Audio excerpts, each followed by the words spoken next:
Hello and welcome to another episode of Chiefs Out West.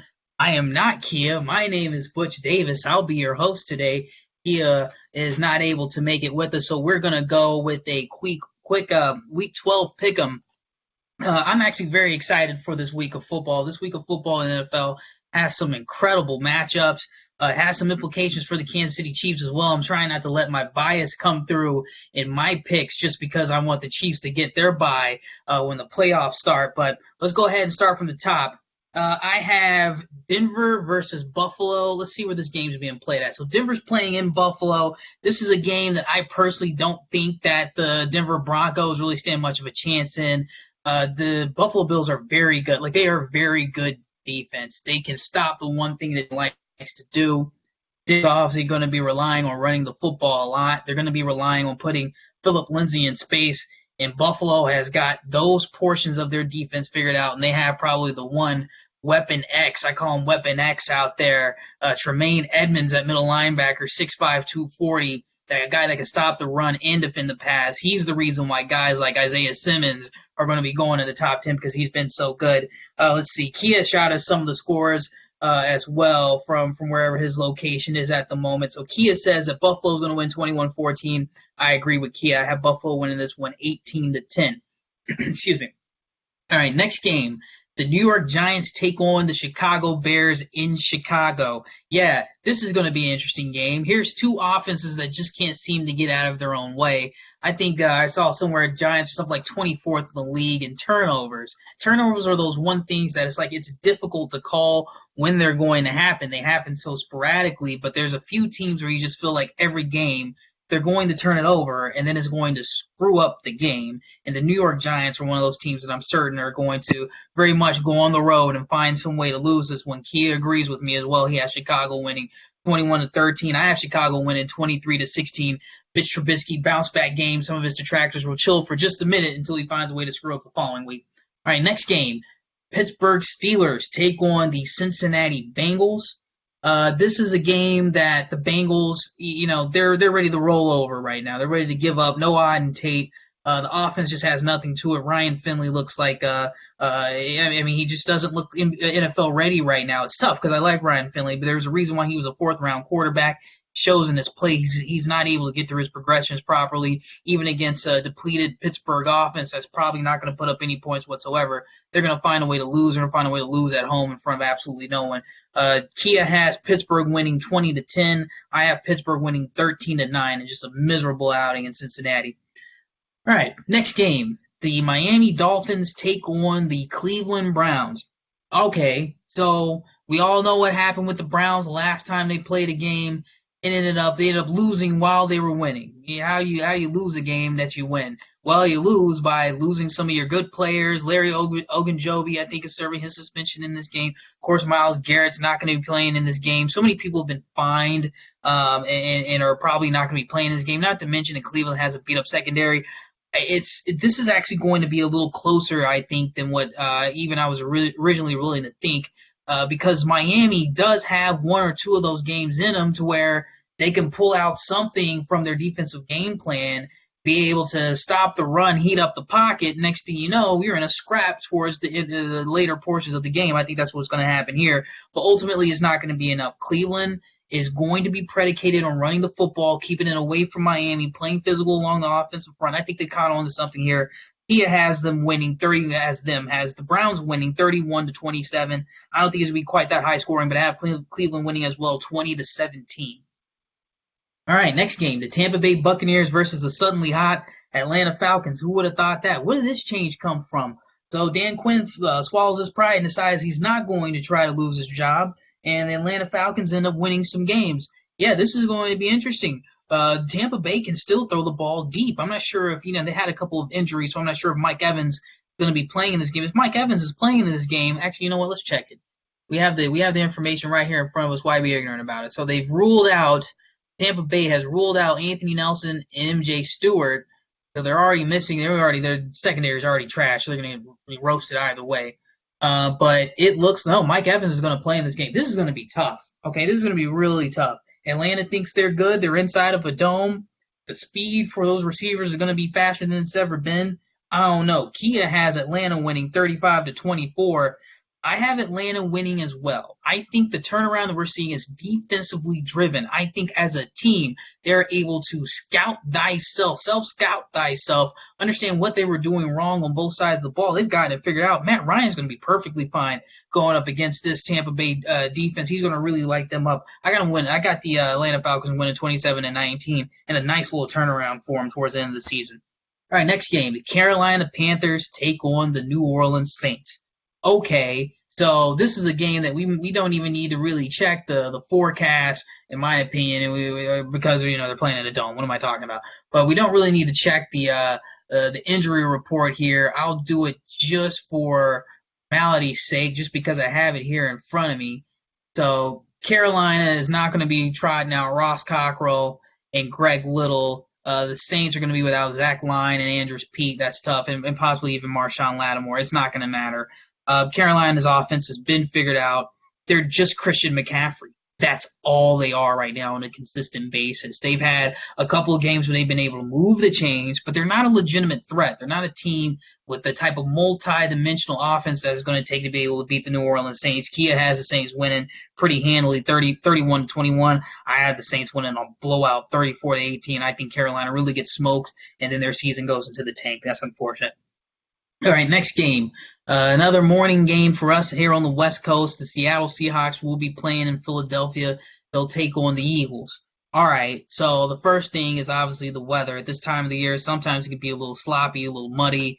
That's right up, I think, the Seattle Seahawks' alley. They'll be able to run the football against a Philadelphia defensive front that, they haven't been very consistent. They had a good game against the New England Patriots. The New England Patriots offense, I think, is very metacore. They were not able to get the requisite push up front to be able to challenge Philly. If they had been able to do so, I think they would have been able to win that game pretty handily. I think Seattle will be able to do this, though. They'll be able to run the football in between the tackles with authority. They'll be able to go over the top of these wide receivers with big guys like DK Metcalf and Josh Gordon. This is a bad matchup, in my opinion, for Philadelphia. I think they'll give it a good shot because they'll be playing at home and they'll have the home crowd behind them. And I think they'll be better focused and better prepared for this game. But it's just too much talent from Seattle, who I think is a legitimate number one playoff seed coming out of the NFC. Kia agrees with me, has Seattle winning 31-30. I have Seattle winning 28-25. All right, next game is going to be the Detroit Lions versus the Washington Redskins. I won't waste too much time here. Kia has Detroit winning 28-14. I have Detroit winning 30-28 in an absolutely miserable game. Washington's definitely, if they weren't already going to the tank, talking and having their quarterback talk about what he needs to do to help the offensive line. I don't know, Dwayne Haskins, maybe not have your offense trying to hold up against 7 rushers when you only have 5 guys blocking for you. They're miserable. And Jeff Driscoll, I think he's going to get his first career win? I don't know, and I don't really care. Next game. Okay, here's one that I really do care about. The Oakland Raiders take on the New York Jets. Oh, boy. This is one in our last video. Key and I both had the Jets winning this game. I'm not backing off of that, even though C.J. Mosley isn't going to be playing in this game. Let's see who else won't be playing in this game. C.J. Mosley won't be playing in this game. Darryl Roberts, one of their starting cornerbacks, won't be playing in this game. That could be big. He's logged a lot of snaps for them throughout the season. And I think they'll also be going without one of their starting offensive linemen, Chuma Adoga. So that's tough. Those are going to be players that I think they could have really used.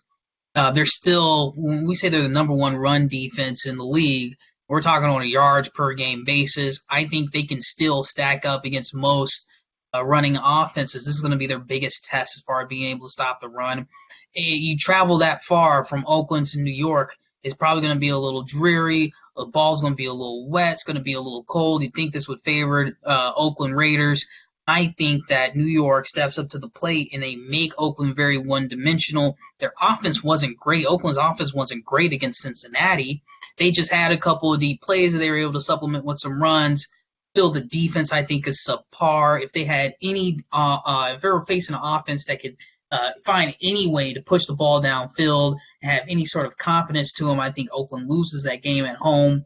The one that they ultimately won against Cincinnati. And I think that Sam Darnold and Adam Gase, they come up with a game plan to expose really what's a subpar and an inexperienced Raiders secondary. So Kia, I think, agrees with me on this one. He does agree with me on this one. He has the Jets winning 24-21.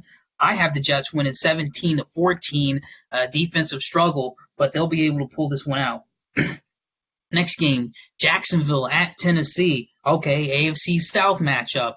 Both of these teams have been sort of up and down. I mean, I couldn't tell you whether they're good or bad, either one of them. But there's something about these division games. These two teams end up playing each other. And, you know, you can put a lot of the records out of the window. I still don't think Jacksonville can stop Derrick Henry. He ran all over them the last time that they played.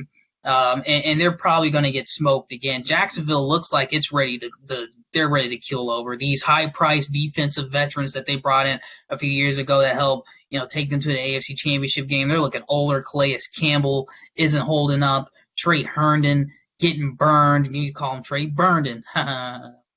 AJ Boye. Some of these guys just aren't holding up to their end of the deal. Miles Jack is not having a very good year after getting a new contract in Jacksonville with new money. It's just kind of a mess out there, even without, you know, independent of Nick Foles.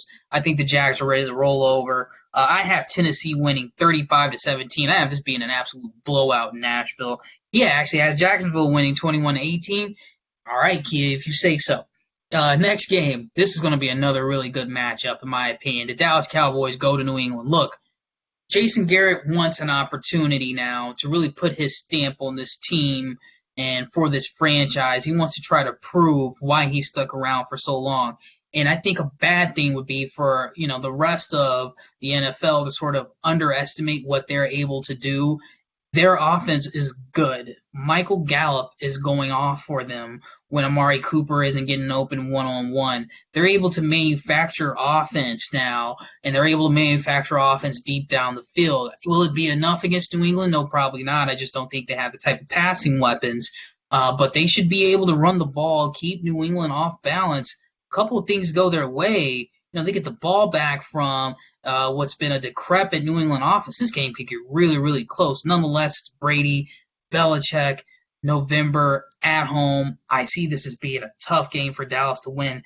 I still think it's going to be a pretty close and pretty interesting game. Kia has New England winning 31-21. I have New England winning 25-20 with a late stop in the game being the difference. And then finally the Sunday Nighter. Wow, this is a heck of a slate this week, y'all. Green Bay going up to San Francisco on Sunday night. I think this is going to be probably a barn burner. I think Kia agrees as well. You got to remember that Green Bay, they're the type of team that when they go on the road, they've been a team historically that's laid some duds, especially in primetime. You know, they played the Patriots last year, laid a dud. Played the Chargers earlier this year, laid a dud. So I'm still kind of wondering, so are they dominant? Are they one of the better teams in the NFC? Or are they just kind of, you know, the flavor of the month here? We'll find out what Matt LaFleur is made of, because we know what the Niners are going to bring along. Their defensive front, they're going to be stout. Hopefully Kittle gets to play in this game. He's been out the past couple of games with knee and ankle injury. He's questionable for this one. D Ford's going to be out in this game. It probably shouldn't matter as much. Joe Staley is going to be out of this game. Preston and Zadarius Smith are going to have a chance to eat in this one. He has Green Bay winning 31-28. Man, that's going to be a high-scoring one. I have San Francisco winning last-second field goal 30-29. I don't know. Let us know what you think. Like, comment, subscribe. Thank you for listening. Be able to wake up early tomorrow morning if you're out here on the West Coast. Watch all of these games. I know that's what I'm going to do. All right. Thank y'all.